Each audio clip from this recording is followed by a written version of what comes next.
साहब, पटना साहब, Delhi committee, Haryana committee सरकार के कब्जे में है। ये अब कॉलेज भी कब्जे में होने शुरू हो गए हैं। ये हम बर्दाश्त नहीं करेंगे।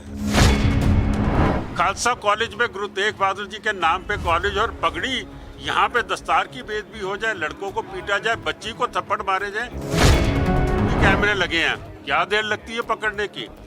कैसे अलाउ कर दिया आपने बाहर के बंदों को इस कॉलेज में घुसने के लिए? मैं समझता हूँ कि ये टोटल साजिश के अधीन हुआ है। गुरुद्वारा कमेटी के प्रधान सकत्तर क्या कर रहे हैं, यहाँ का चेयरमैन क्या कर रहा है, यहाँ का प्रिंसिपल मैनेजमेंट क्या कर रहा है, मैं समझता हूँ कि इसके ऊपर बड़ा सवालिया निशान है। हमारे सारे इंस्टीट्यूशन जो हैं वो सरकार कब्जे कर रही है, कोई किसी के जरिए, कोई किसी के जरिए।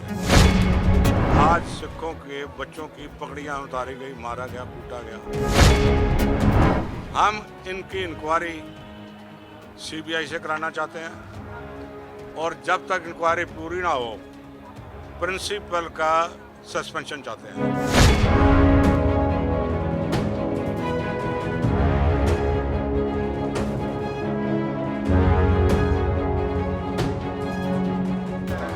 आप देख रहे हैं नवोदय टाइम्स पंजाब केसरी टीवी।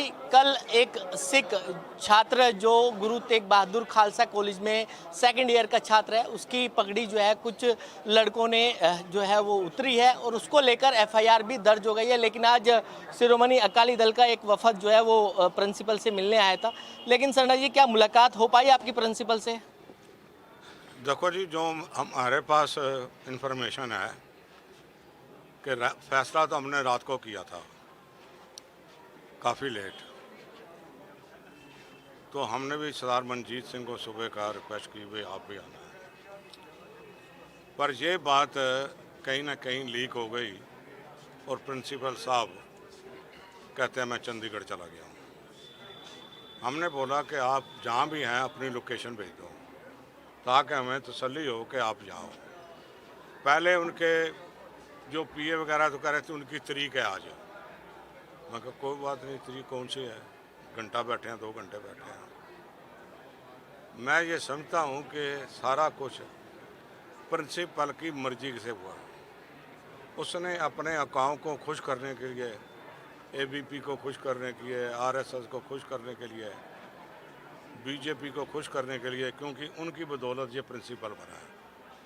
वरना एक आदमी जो बतौर प्रिंसिपल एक कॉलेज में काम कर रहा है उसको दूसरा आदमी देखो कौन है। पर ये सारी प्लानिंग, क्योंकि ये उनका नामिनी था गुरु नानक खालसा कॉलेज में भी और यहाँ भी, हमारे सारे इंस्टीट्यूशन जो हैं वो सरकार कब्जे कर रही है, कोई किसी के जरिए, कोई किसी के जरिए, जिसकी बदौलत आज सिखों के बच्चों की पगड़ियाँ उतारी गई, मारा गया, कूटा गया, इनडिसिप्लिन हुआ। हम इनकी इंक्वायरी सीबीआई से कराना चाहते हैं और जब तक इंक्वायरी पूरी ना हो प्रिंसिपल का सस्पेंशन चाहते हैं। हमें उम्मीद है कि जो चेयरमैन साहब हैं वो हमारी जो हमने रिक्वेस्ट किया उसको मानेंगे और इंक्वायरी होने के बाद सबसे बड़ी बात है प्रिंसिपल ने आउटसाइडर्स को कैसे अलाउ किया कॉलेज में आने में। जब हम पढ़ते थे, हमारे यहाँ भी इलेक्शन होती थी आज से 60 साल पहले, प्रिंसिपल बिल्कुल किसी आउटसाइडर का अलाउ नहीं करते थे। अब क्यों कर रहे हैं? क्यों? ये उनके नुमाइंदे हैं। जैसे हजूर साहब, पटना साहब, दिल्ली कमेटी, हरियाणा कमेटी सरकार के कब्जे में है। ये अब कॉलेज भी कब्जे में होने शुरू हो गए हैं। ये हम बर्दाश्त नहीं करेंगे। एक बात मैं आपके ज़रिए बोल देना चाहता हूँ, बीजेपी अपने पाँव पे कुल्हाड़ी मार रही है। ये जो बैठे हुए हैं ना, जिनको अक्ल नहीं है एक दहले की और लीडर बने फिरते हैं, एक बात पूरी करने दो। ये बीजेपी की लुटिया डुबो रहे हैं। ये तो लालच है मेरी घरवाली को मिल जाए, मेरे भतीजे को मिल जाए, मेरे को टिकट मिल जाए। इनको टिकटें नहीं मिलनी। लेकिन सरना साहब, जिस तरीके से लड़के की पगड़ी उतरी है, क्या सम्मान मिलेगा इस लड़के को? जब तक सम्मान नहीं मिलेगा तब तक हम प्रिंसिपल की कुर्सी में ये बैठेगा नहीं। तो जी के साहब अगर बात करें एफआईआर दर्ज हो गई है, क्या लगती है कि ये बनती कार्रवाई, क्योंकि एक नाम जो है एफआईआर में दर्ज किया हुआ है और कई नाम जो है इसमें शामिल हो सकते हैं, लगता है कि पुलिस कार्रवाई करेगी? देखिए, अगर पुलिस की नीयत ठीक है और कॉलेज के मैनेजमेंट की नीयत ठीक है, चेयरमैन की, मैनेजिंग कमेटी की और डीएसजीएमसी की, खालसा कॉलेज में गुरु तेग बहादुर जी के नाम पे कॉलेज और पगड़ी, यहाँ पे दस्तार की बेइज्जती हो जाए, लड़कों को पीटा जाए, बच्ची को थप्पड़ मारे जाए, सीसीटीवी कैमरे लगे हैं, क्या देर लगती है पकड़ने की?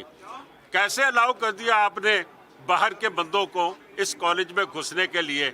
मैं समझता हूँ कि ये टोटल साजिश के अधीन हुआ है। ये सारा प्रोसेस कैंसिल होकर नए सिरे से नॉमिनेशन होनी चाहिए। कॉलेज के बच्चों को खुली छूट होनी चाहिए, बेखौफ होके वो अपने नॉमिनेशन भरे। लेकिन राहुल गांधी ने जिस तरीके से बयान दिया उससे आप कितना सहमत हैं? मैं समझता हूं कि राहुल गांधी के बयान को छोड़ दो, हम सियासत करने नहीं आए। वैसे जो राहुल गांधी ने कहा, हम तो रोज देख रहे हैं, कभी उड़ीसा में देख रहे हैं, कभी यहाँ देख रहे हैं, कभी कहीं देख रहे हैं।